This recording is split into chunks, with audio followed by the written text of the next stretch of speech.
और इस काम में कितने अरसा गुजर गया? लगता है अब तो गालिबन उम्र 14 साल गुजर की थी जब जी when you started your career, तो क्या पाया, क्या खोया? खोया अपना बचपन एक्चुअली, हम्म, क्योंकि 14 साल की थी तब से काम कर रही थी हम्म, और कर रही हूँ। माशाल्लाह। बीच में माशाल्लाह ब्रेक लिया और अल्लाह को जाना, खुद को जाना। कहते हैं कि खुदा आपसे मोहब्बत करता है और खुदा हम में ही रहता है, बस यहाँ तक का एक फासला है फासला है। हमारा। और ये मोमेंट कैसे जिंदगी में क्रिएट हो गया कि नहीं अब वक्त है कि मैं खुद को भी जान लूं? हम समझते हैं कि जो दुनियावी मोहब्बत होती है ना, जो इश्क जिसे हम कहते हैं, तो जब उसमें आपकी रेड लगती है तो फिर आपको खुदा से इश्क हो जाता है, और वो इश्क होता ही नहीं है जो आप पा लें। इश्क तो वो होता है जो गुम हो जाए या आप ना पा सकें, जो हासिल ना कर सकें। तो उस चक्कर में मैंने अल्लाह को हासिल किया। मैं यहाँ एक बात ऐड कर दूँ, शायद मामा ना जिक्र करें, तो मामा को मौका मिला हाजिरी देने का, और मेरा ख्याल है वहाँ से इनकी ट्रांसफॉर्मेशन का टाइम शुरू हो गया था। और पता नहीं ये कितना एग्री करेंगी इस बात से। पता नहीं कबूल का तो मुझे नहीं पता, लेकिन चूँकि मैं उस तरह से अपनी स्कूलिंग नहीं पूरी कर सकी, अपना कॉलेज नहीं पूरा कर सकी, so I was always, I have been a mother to everybody. मेरे नाम का मतलब भी है सब में शामिल, मगर सबसे अलग, सबसे अजीम, सबकी माँ, उम्मे है माँ, और छोटी माँ, little mother. So I have been a mother all my life. और तो खुद को कभी अब सोचती हूँ तो बड़ी तकलीफ होती है कि अपने आप से नहीं मिली। अपने आप से बड़ा प्यार करना चाहिए, और अपने आप को ढूंढने के चक्कर में आपको अल्लाह मिलता है सबसे पहले। तो मैं उस कोशिश में ये हूँ। इत्तेफाक हुमामा साहिबा तभी होता है जब कोई ऐसी ठोकर लगती है, कोई हादसा ऐसा होता है जो जिंदगी को ट्रांसफॉर्म करके रख देता है। तो ऐसी कोई चीज हुई जिंदगी में? ट्रांसफॉर्मेशन के टाइम तो बहुत सारे आए। पाकिस्तान से बाहर बहुत अरसे रही, हिंदुस्तान रही 3 साल, वहाँ पर काम किया। वो एक अलग जर्नी थी। मैं मन्नत की बेटी हूँ, अजमेर शरीफ की। अरे अल्लाह। तो मेरी बड़ी बहन से मेरी अम्मी अब्बू को बेटा चाहिए था, तो उन्होंने मन्नतें की बेटे की, और 10 साल बाद मैं पैदा हो गई। और अजमेर शरीफ की अम्मी ने चीनी खाई और मैं हुई, और उसके बाद मैं बहुत रोती थी, बहुत रोती धोती थी।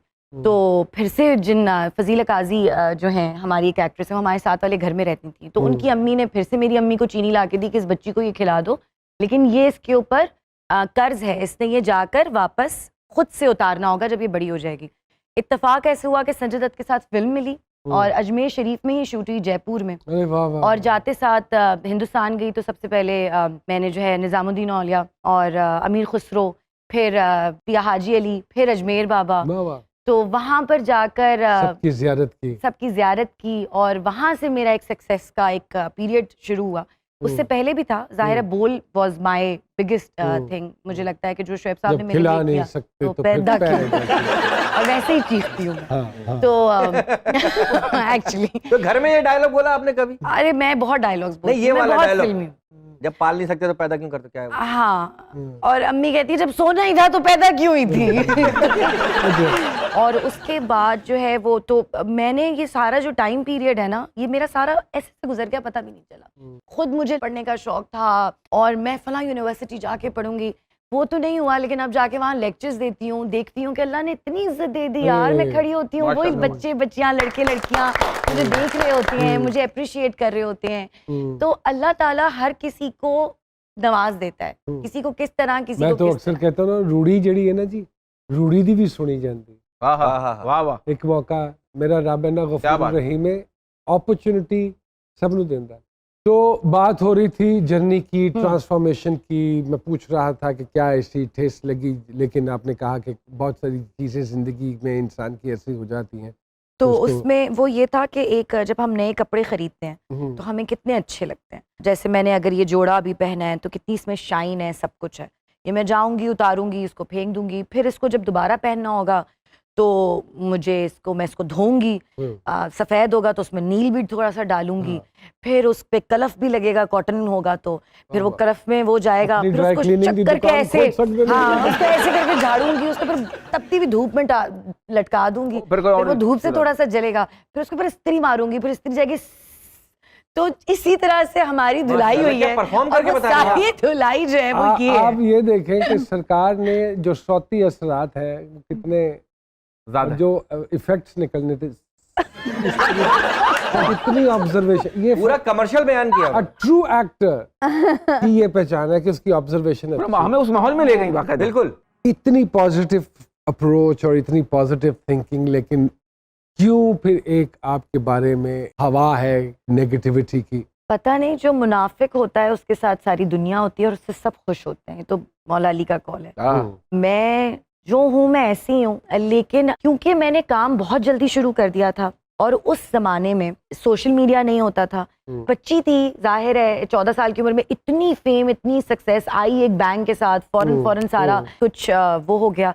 ऐसा नहीं है कि मैंने कहीं प्रोफेशनलिज्म पे मतलब वो नहीं किया होगा, मैं अनप्रोफेशनल भी रही होंगी, गलतियां हर इंसान से होती हैं, लेकिन मैं ऐसी हूँ, मुझसे बना नहीं जाता। और ये अल्लाह का शुक्र है, उस मौला का करम है, इस पे लिबास नहीं आ सकता, कोई पर्दे ही नहीं है। मुझे अगर बात बुरी लग रही होगी मेरे मुंह पे आएगी, अच्छी लग रोना आएगा तो यूं आ जाएगा। जैसे मैं अक्सर कहता हूँ कि जैसा इंसान अंदर होता है उतनी प्योरिटी उसके चेहरे पे नुमायां हो जाती है, जो कि है। Really thank you. इंडिया के हवाले से, बिकॉज आपने उधर 3 साल काम किया, कैसा पाया उन लोगों को as compare to your own people? मेरे अपने लोग हैं। हाँ। लेकिन उस मुल्क में एक बात है, या सिर्फ इंडिया में नहीं, पाकिस्तान में भी अब आ रही है, मैं किसी पे टारगेट नहीं कर रही हूँ, लोगों को पता है कि उनका काम क्या है, एक दूसरे पे बल्ली नहीं डालते, एक दूसरे पे काम का बर्डन नहीं डालते, हर जो कोई यहाँ अपना पे काम टोपी करता है। घुमाई जाती है। जी, हाँ। यहाँ पर कोशिश ज्यादा होती है कि मेरा काम वो कर लेगा, फला हो जाएगा। It's a team work and every team members doing their own jobs, so that is they are very professional, they start on time, they end up on time।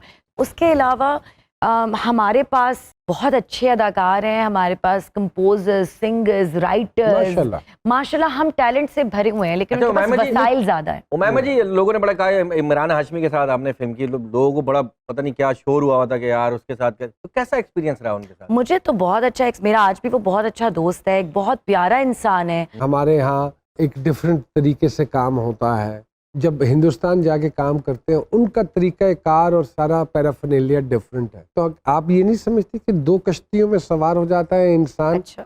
और वहाँ का तरीका कार मुख्तलिफ है, वो बोल्डनेस को एक कैजुअल सीन लेते हैं, हम उसको हाईलाइट करते हैं, उनकी जनता या उनकी आवाम उस तरह रिएक्ट नहीं करती जैसे हमारे लोग यहाँ पे रिएक्ट करते हैं। तो ऐसा है? अच्छा, मैं आपको एक बात बताऊंगी कि मेरे ऊपर एक टैग लगा कि बोल से बोल्ड तक जब मैंने बोल के बाद ये किया। I have always been a very bold girl, I am a very outspoken, very confident girl, I am a self made girl, I run my own house, I nobody pays for my bills, खुद ही सब कुछ किया बहन भाइयों के लिए, अपने लिए, जितना मुझे मेरे रब की ज़ात मुझसे करा सकती थी। ऐसा नहीं हुआ कि मैं इमरान हाशमी की फिल्म में जाकर मैंने गाने कर लिए और सब कुछ कर लिया। I started when I was 14 years old with modelling, और मैं एक बड़ी बोल्ड किस्म की, I was the first dancer actress जो कि जिसने कभी कोई डांस नहीं सीखा लेकिन शौक था। तो मैंने जो है वो सुल्ताना आपा ने मुझे ड्रामा दिया इश्क दीवानगी, उसमें मैंने राहत फ़तेह अली के गाने पे डांस किया। फिर मुझे शुरू से ना ये फिल्मी थी मैं थोड़ी सी। तो अगर मैं ये कहूँ कि आपके लिए जो हमारी आवाम कमेंट करती है, वो चीज मुझे सर बाद में रियलाइज हुई कि ये क्या हो गया मुझसे, कि मैं तो गर्ल नेक्स्ट डोर नहीं रही, मैं तो वो मजलूम औरत जो जिसको तलाक हो रही है या जो रो रही है या जो पिट रही है अपने मियाँ से ड्रामों में, मैं तो वो लड़की नहीं रही लोगों के लिए। मैं तो लोगों के लिए एक, मैं मरी थी ज़ैनब बन के जब बोल में, तो मैं लोगों की दिल की आंख का तारा थी। और जब मैंने जाके बार डांसर का रोल किया इमरान हाशमी के साथ, तो लोगों से मुझे एक अजीब किस्म की हेट्रेट मिली। ये अब मुझे एहसास हुआ है कि अब मेरे ऊपर वो जिम्मेदारी है कि मुझसे पहले मेरी आवाम का